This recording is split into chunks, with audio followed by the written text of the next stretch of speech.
Good afternoon. I'm Reginald Lewis, Executive Director of the Greenleaf Center for Servant Leadership at Seton Hall University.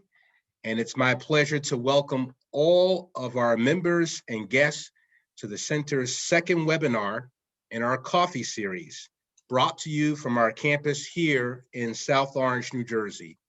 The coffee series provides an opportunity to connect the center's membership to practitioners who can share their stories about the impact of servant leadership on both their personal and professional lives. We kicked off the series on January the 27th with a conversation with the legendary Jack Lowe, former CEO and past chairman of TD Industries, one of America's most successful servant-led companies. We had a great time with Jack and the session's wonderful moderator, Isabel Lopez.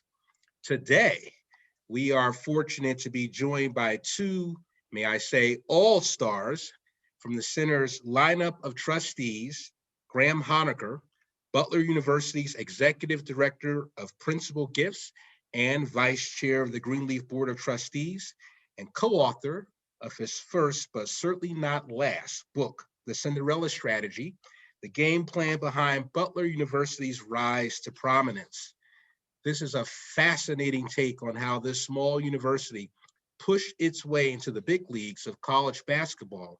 But in case you're wondering why the Center for Servant Leadership is talking about a sports program, hang on. As you'll soon find out, the Butler story, or more appropriately, the Butler way, is about more than just basketball. Butler's success on the court permeated throughout the institution, largely due to a culture that embraces caring for others and the value of servanthood. Board Chair and newly appointed COO and CFO of Herff Jones, Jeff Blade, will guide today's discussion with Graham. By the way, congrats, Jeff. But first, a quick word about the center. Founded in 1964 by our namesake, Robert Greenleaf, for well over 50 plus years, the center has worked to promote the understanding, awareness, and practice of servant leadership, a philosophy in which the leader first seeks to serve. The center offers an extensive catalog of publications, opportunities for online learning, workshops, and an annual summit. We'll provide a bit more about several upcoming opportunities to become more involved with the center later in today's program. But let's begin. Jeff, the mic is yours. Great. Thanks, Reggie. Good afternoon, everyone. Thank you for taking the time to be with us this afternoon. We have a great discussion ahead. Graham, congratulations on the new book, Cinderella Story. Before we dive in, I want to let everyone know that there will be time for Q&A, so feel free to load your questions into the chat, and we will get to as many of them as we can. So before we dive into the book, I want to confess that I'm biased on the topic. So I am a 1983 graduate of Butler University, and it's part of the reason that Graham and I know each other over the last several years of my continuing involvement there. And one of the things that's unique about Butler is that I think there has always been an underlying element of servant leadership from its founding. So the founder, Ovid Butler, was a pioneer, an abolitionist. He was admitting African Americans and women students before the Civil War. And that grounding for Butler has continued through the years. And during my time there in the late 70s, early 80s, I certainly felt an element of servant leadership. They didn't specifically talk about it. I'm not sure that they had necessarily named it. But in terms of the care that I received from professors and their support and interest in developing young adults, it was clear to me that once I later knew of servant leadership, that was really what they were all about. So I'm very excited that Graham had the interest and took the time to write this book, because I think it's a really important contribution.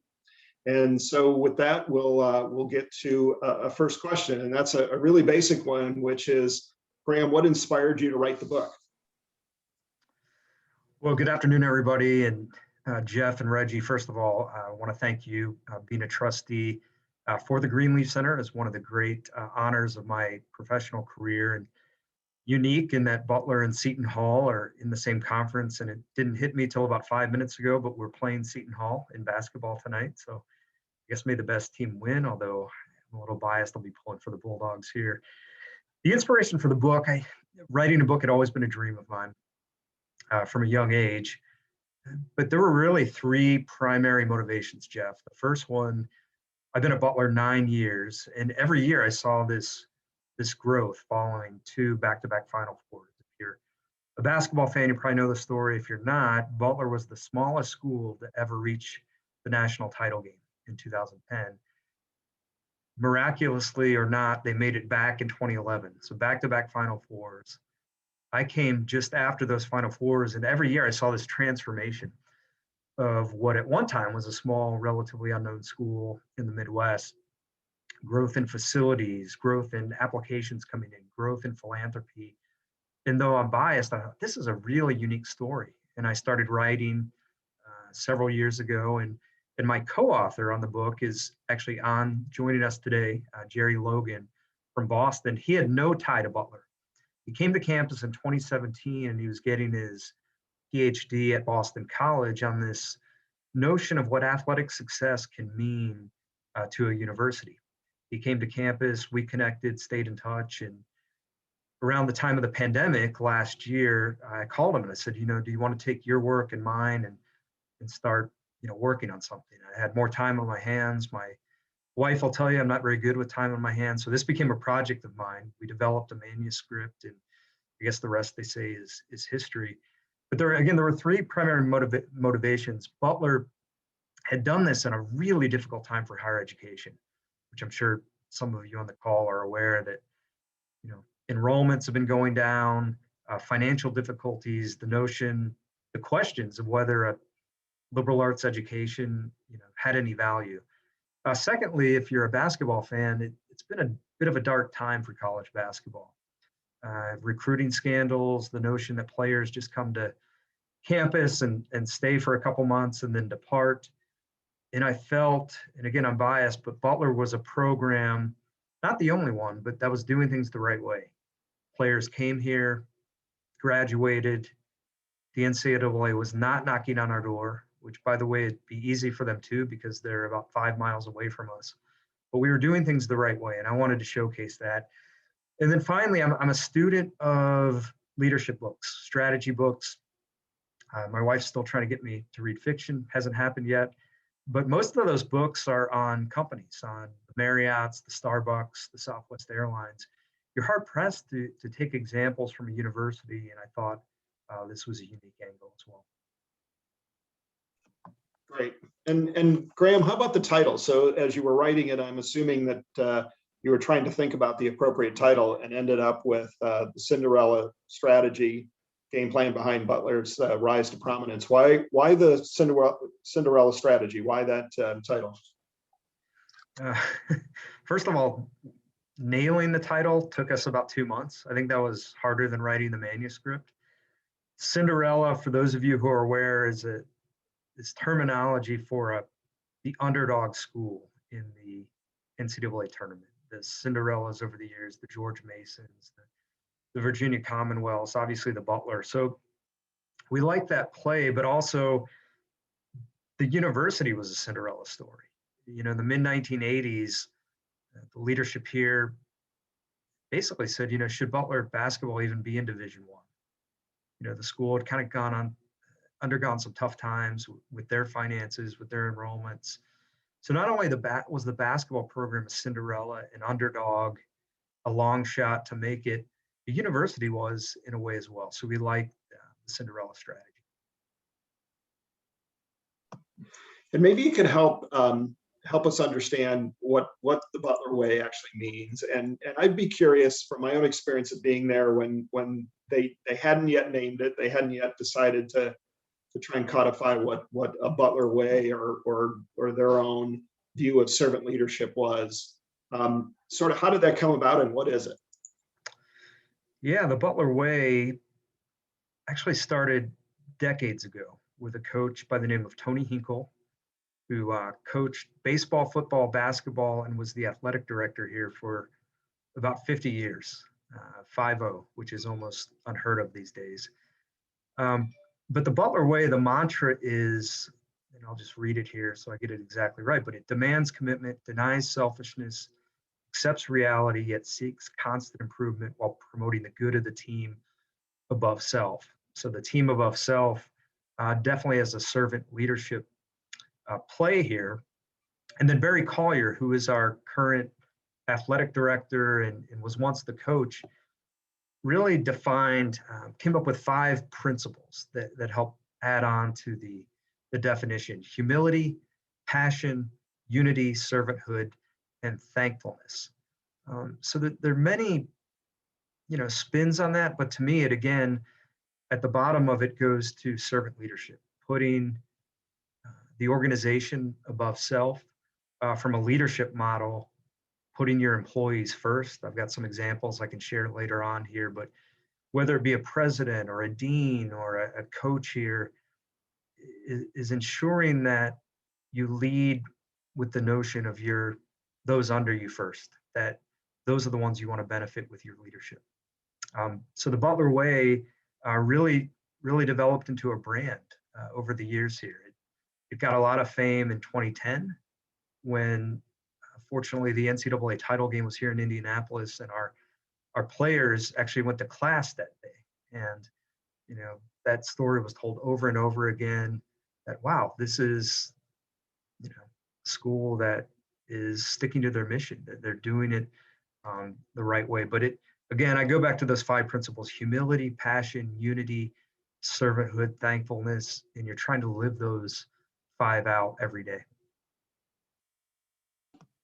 It's great. Well, we obviously know that Butler Way proved successful for the basketball team with the 2 back-to-back trips to the Final Four, and it was interesting personally as an alumni during those couple of years. Suddenly, people, when you would tell them you went to Butler University, they knew of it, and it was kind of ironic because I'd known, obviously, having been a student and alumni, that it was a great school, but it sort of took basketball to put it on a more national scale. So how did it benefit the university? I think in any endeavor, any niche you're in, you want to stand out. Higher education is a very, very competitive field. There are, I think, 4,200 different colleges and universities across the country, and they all boast about having a beautiful campus and great academics and extracurriculars. The Butler way helped differentiate Butler in terms of this brand. As I mentioned, those 2 Final Fours, we actually had a company called Borshoff Media Group evaluate what was the earned media attention from those, and they estimated 1.2 billion with a B. You'd have to pay 1.2 billion to a marketing agency to get that type of advertising.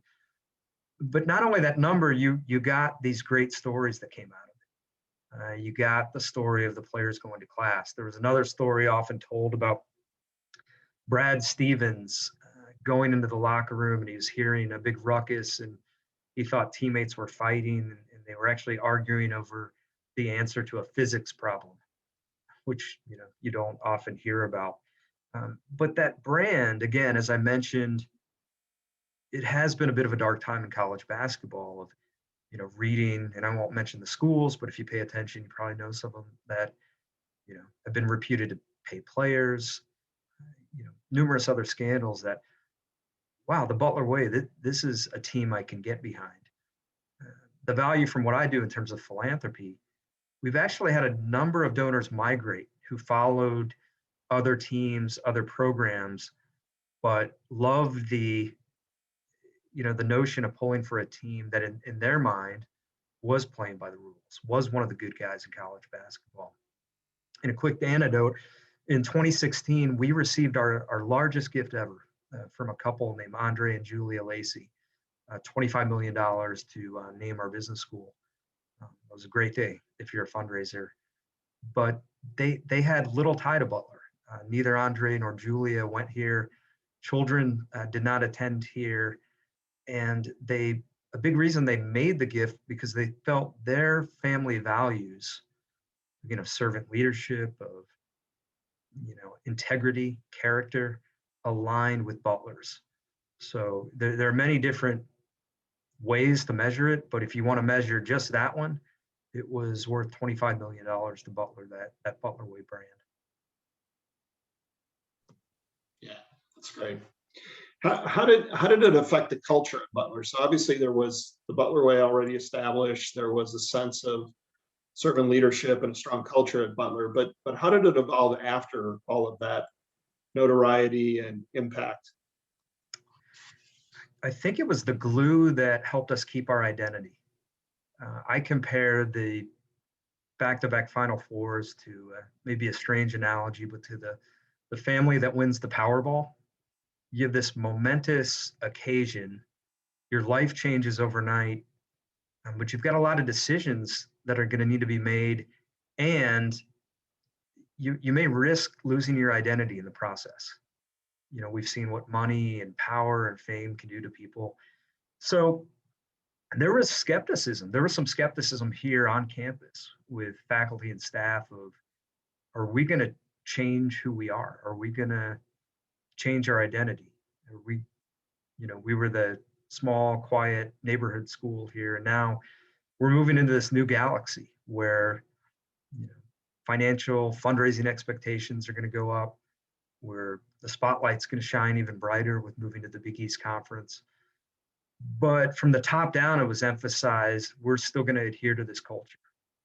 We still are going to have people on this campus who are going to treat people the right way. They're going to lead in a servant leadership style. We're not going to change our culture from a basketball standpoint. We're not going to, I'm not trying to knock the one and done model where a player comes for 1 year and moves on, but we're not going to be that, because academics are really big here. Academics, you know, we have pride in the fact that there's a balance between academics and athletics. So we're not going to change that, but you've got to back that up with your actions. You know, we capped enrollment. We can talk about applications, but we've doubled our applications over the last decade. A big part of that due to the notoriety around the Final Four, but we said we're not going to go beyond 5,000 students. We've always hovered around 4,200, 4,000. We're not going to go beyond that because we don't want to lose who we are. That small class campus size allows for a lot of intimacy, a lot of that personalized leadership and attention. So I think that culture was really important from an internal perspective of reassuring people here that we were not going to change despite hitting the Powerball.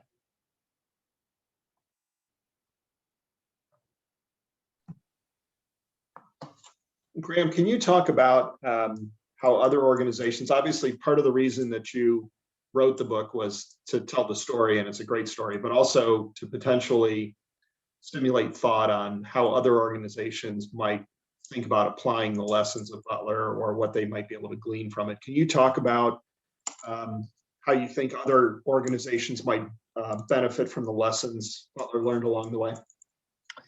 Yeah, sure, Jeff. I think there are several. First of all, I think there's the two-sided coin of patience and risk. So in the late 80s, because our book goes well back before those Final Fours, in the late 80s, there was a president, Jeff Bannister, who came together with Barry Collier, and they said, we're gonna go for this basketball strategy. We're gonna put resources in, see if we can regain success as a program that hopefully will help the university as a whole. That was also met with a lot of skepticism. We have a quote in the book from a faculty member who said a number of the faculty laughed. They said, you know, we were thinking a couple years ago of dropping out of D1, and now we're gonna put all our eggs into this basket that we hope will elevate the university. So I think, you know, when an organization thinks about a monumental change or a different direction, they've got to be prepared from the standpoint of having, you know, their employees or their board members or stakeholders question that, have skepticism, but they've got to stick to their, you know, their beliefs. And then patience. This was not an overnight phenomenon. This was a 30-year, you know, this was a long arc. And it would have been easy when Butler didn't achieve immediate success, which they didn't get back to the NCAA tournament until 8 years after that decision was made, to scrap it, 3 or 4 years in, say, we're not getting the results we need. So I think patience and, risk taking and patience are huge. As I mentioned, I think not letting success change you. It may change certain elements of your organization or company in terms of more revenue coming in, or a bigger customer base, or more notoriety, but not letting that change what got you there and what your employees value. And so I think that was a big part of Butler's success as well. And then along with that comes a collective acceptance of change. Here at Butler, we had all these great things happening, but we had some challenges. We did slightly increase, I shouldn't say slightly, we increased our enrollment by a couple hundred. And so for faculty, that meant more classes, more responsibilities. From the fundraising side, it was immediately made clear that our metrics were going to go way up in terms of the numbers we were expected to raise. We've added 1.2 million in new square feet over the last decade. So I only half joke about this, but you're coming to campus every day with construction trucks and noise, and you're being displaced. You have all these things. So if you don't have an acceptance of a broad acceptance of change, it's going to be hard to move in the direction you want to. So you've got to get that buy-in. And I think that comes from leadership and communicating from the top down of, hey, we're going to have some growing pains here, but I want to give you a vision of where this is going to take us. I think that's a key lesson. And then I guess, one of the final ones I would say is hiring is very important to maintain your culture. I compare us quite a bit with Gonzaga, who just happens to be the #1 team in the country right now. Closest parallel, in my opinion, of another school who used basketball to leverage the university. Well, Gonzaga over the last 25 years has had one coach. Butler's had 6. I say our coaches have been too successful because so many other schools come in and poach them from us.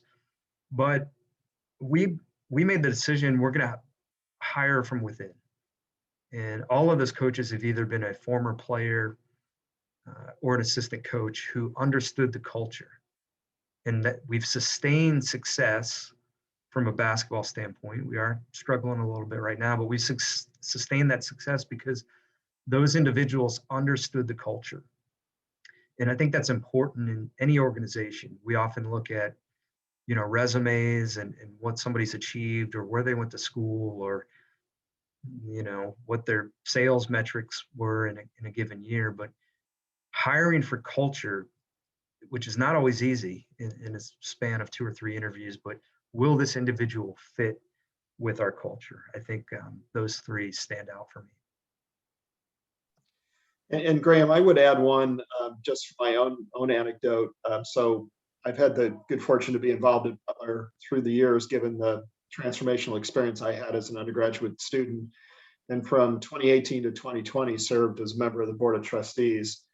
And it was interesting during trustee meetings, there's always interest in athletics, especially among alumni or trustees, but it was always in perspective. We never spent an inordinate amount of time on it. There was never concern whether the team was winning or losing. There was always the mission of the university and what we were trying to do overall to serve students. And I thought that was remarkable given the success that Butler had and the way that the 2 trips to the Final Four propelled them into a completely different level. They could have become much more focused on it or obsessed with it, but it's kept in perspective in terms of it's clearly important to Butler and it's clearly been a vehicle, but they haven't lost their identity as part of it, which Graham touched on before.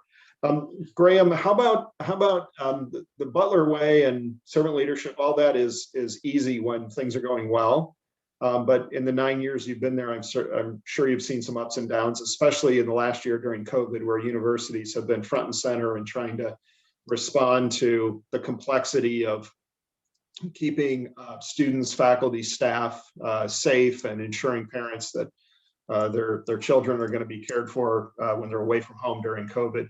Maybe you could talk to examples of servant leadership in the COVID environment that you've seen in the last year.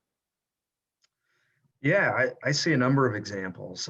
We've actually used the Butler way in trying to communicate to our students to think about others when they're making the decision to wear a mask or not to wear a mask, to care about your fellow students, to put others first, to make sure you're wearing a mask at all times, that if you are not feeling well, to think about that, to stay in your room rather than go out. So we've actually used the Butler way in those communications to our students and faculty and staff about thinking about your own actions and conduct in the pandemic. Also applies to our leadership. I think we've been lucky to have a president, Jim Danko, who's been here 10 years, that I know you know well. Again, you can speak to the Butler way, but it's your actions that back it up. And one of the first things President Danko did when we could tell our financials were going to get hit like every other university, he took a pay cut, his cabinet took a pay cut. So he said, we need to lead by example and showcase that. Just recently, it was announced that there are going to be no cost of living raises this year, but President Danko said we're going to give everyone on campus a $1,000 bonus. And then maybe what sticks out with me the most is 2 months ago, we got a letter from our president and his cabinet, a letter of encouragement, speaking to how tough the times were. It was a letter, with a lot of empathy ingrained in it. And it had a $10 voucher that you could use on campus for coffee, for lunch. That seems like a small gesture, but it really stuck out with me, where the entire leadership philosophy has been putting the campus first. So those examples really stand out to me during the pandemic, Jeff. Great, thank you. How about any other things from the book that you would like to emphasize? Give folks a little bit of a preview of what they're in store for when they're reading the book. Yeah, and I will put a link. I wouldn't be a very good fundraiser salesperson if I didn't put a link to how to order the book in the chat, so I'll do that. But we got several stories that I'll give. The first, going back to servant leadership. Brad Stevens, who many on the call know, currently the Boston Celtics coach. A couple stories in the book stand out to me. After the 2 Final Fours, just about every school in the country came calling who had a vacancy and wanted him to leave Butler and come there. And our chair of the trustees at the time approached him with the president's blessing and said, Brad, we want to renegotiate your contract. What number do you need for us to keep you here at Butler? And rather than giving a number for himself, he said, I want all my assistant coaches to get raises. And I don't think that happens all the time in college basketball. So that stuck out with me.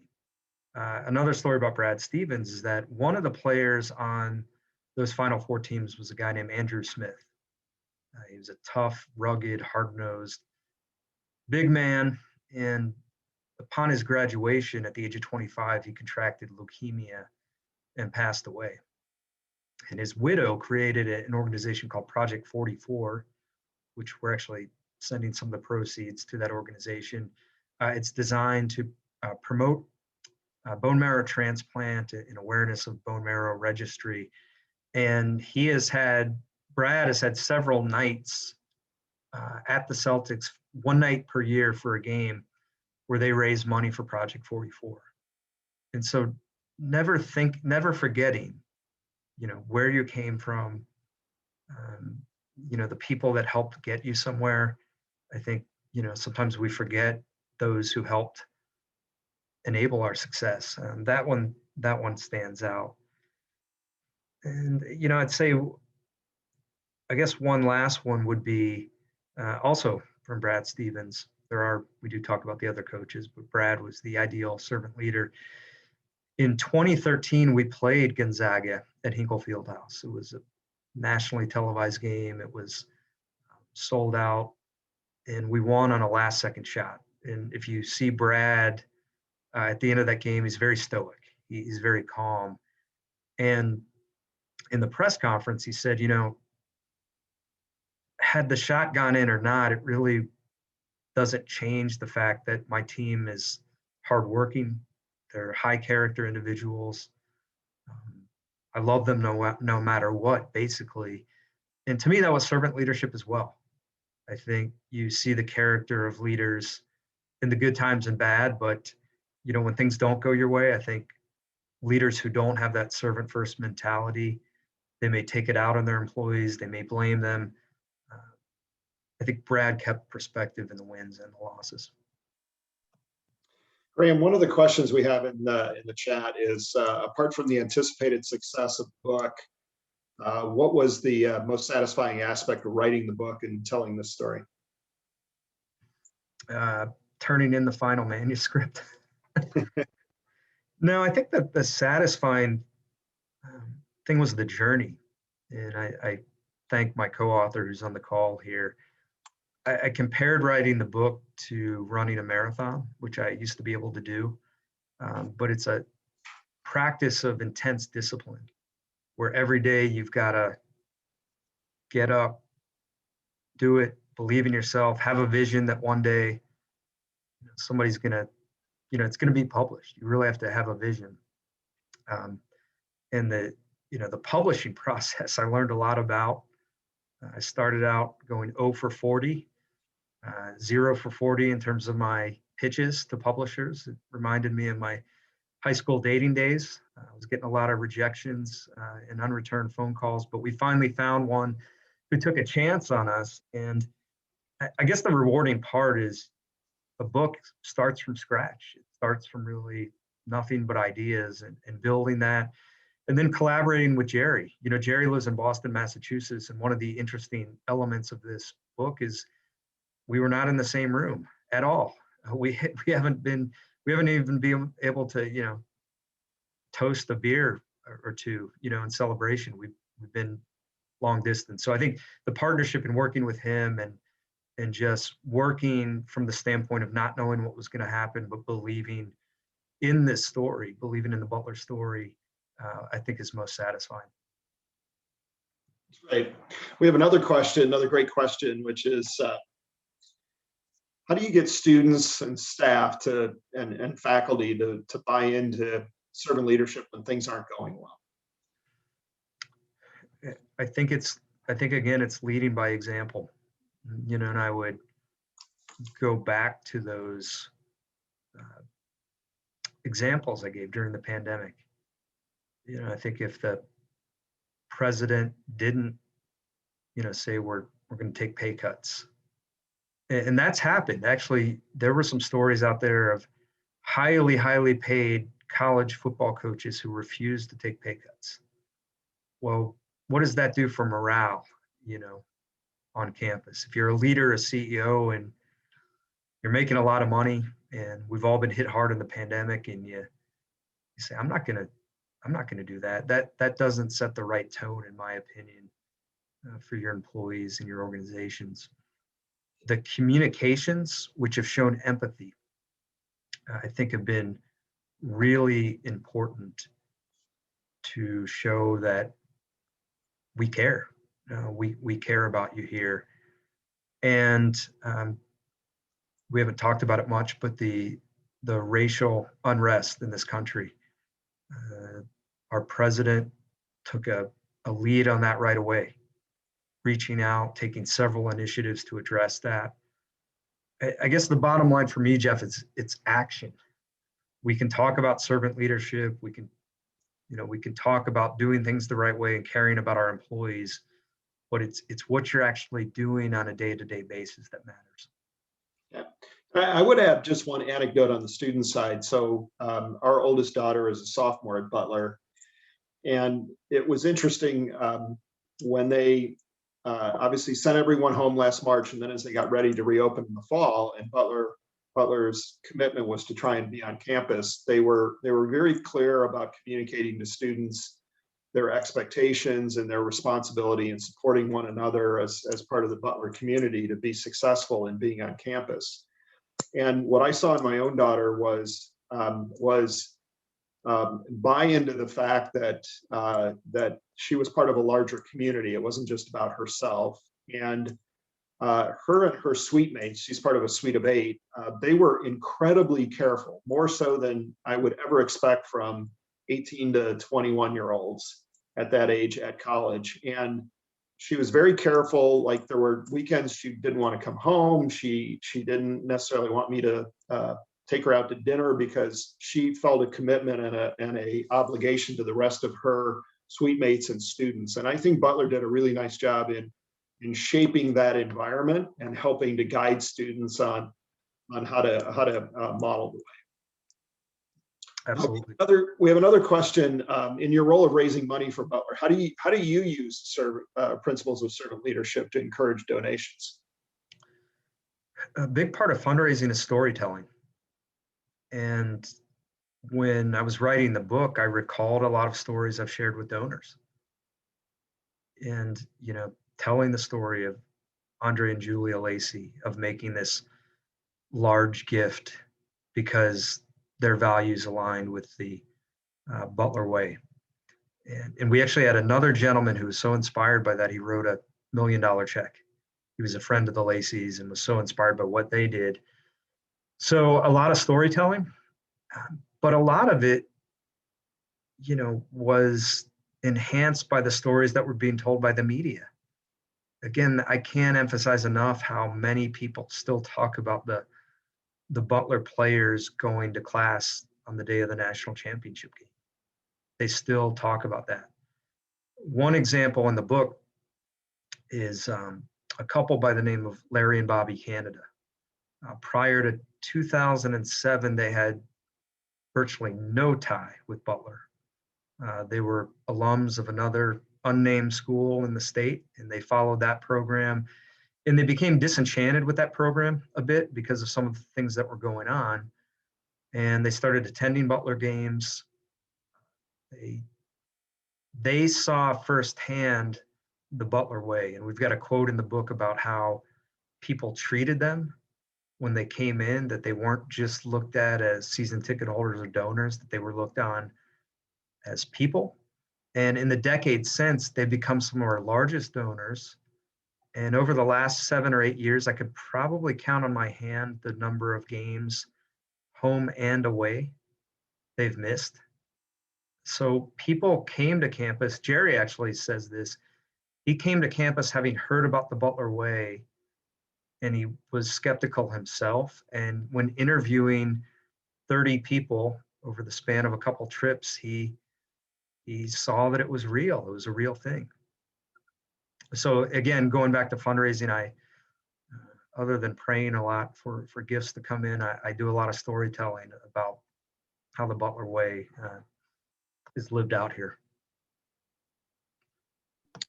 Graham, we have a question about the influence of John Wooden and his leadership of UCLA basketball during his time, how that might have affected the Butler way in any way. Do you know of a connection, or was that part of your research in any way, shape, or form?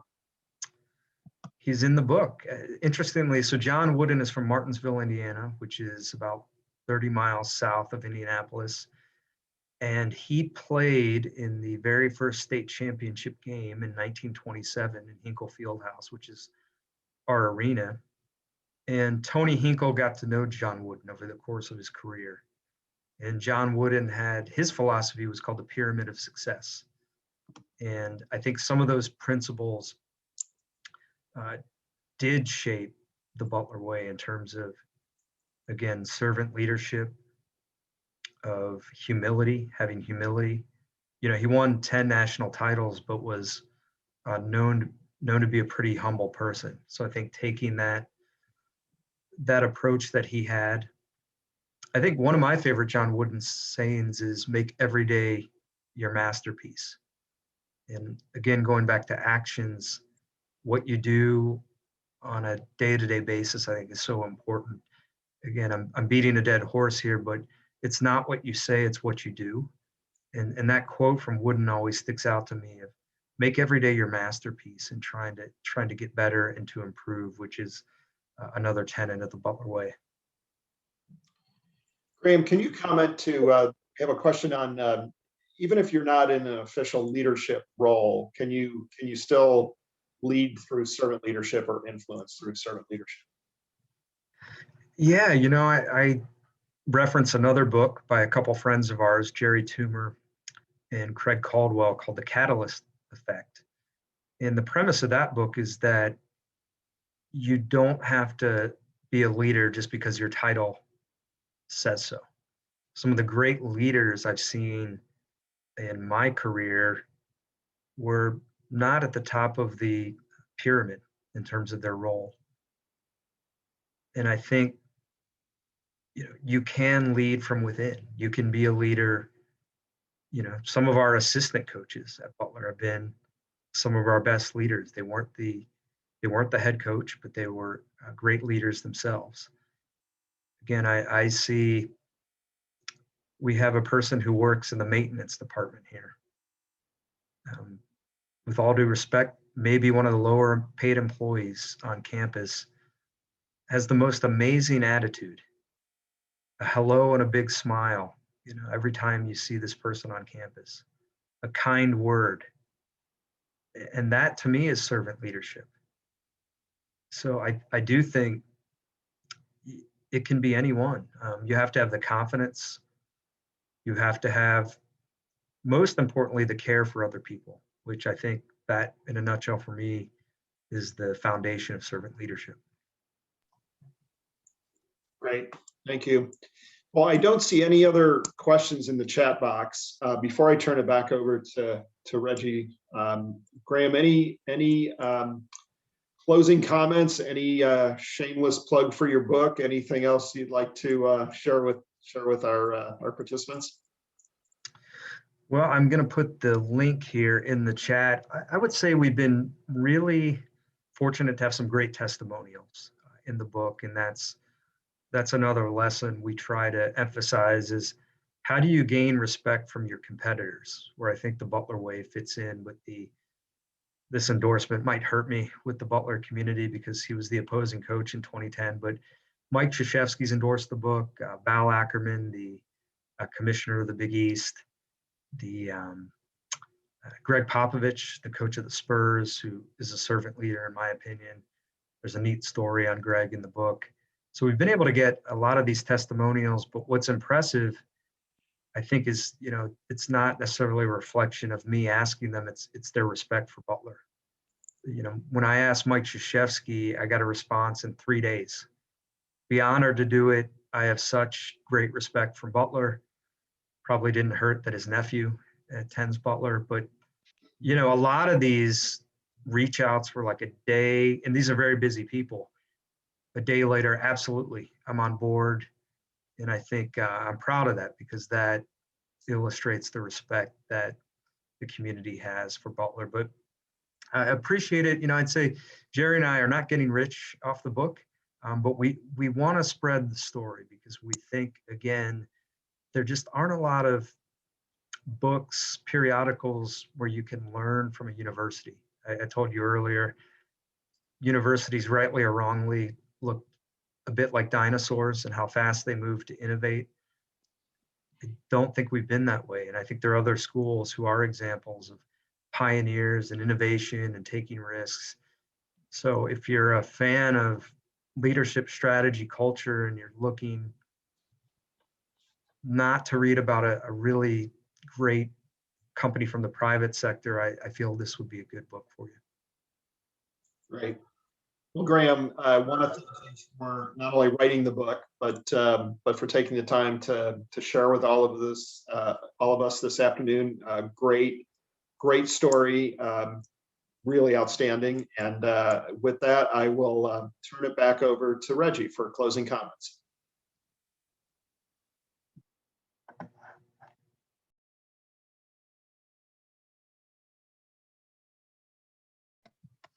All right. Well, thank you, Jeff, for moderating.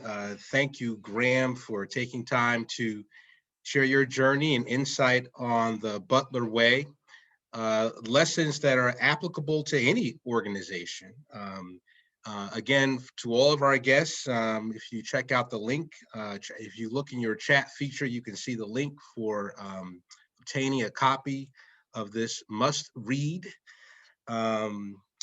This is a powerful story, and to all of our guests, we hope that we'll see you next month, in which we'll have Howard Bahar, trustee emeriti of the center, former president of Starbucks International, and author of It's Not About the Coffee.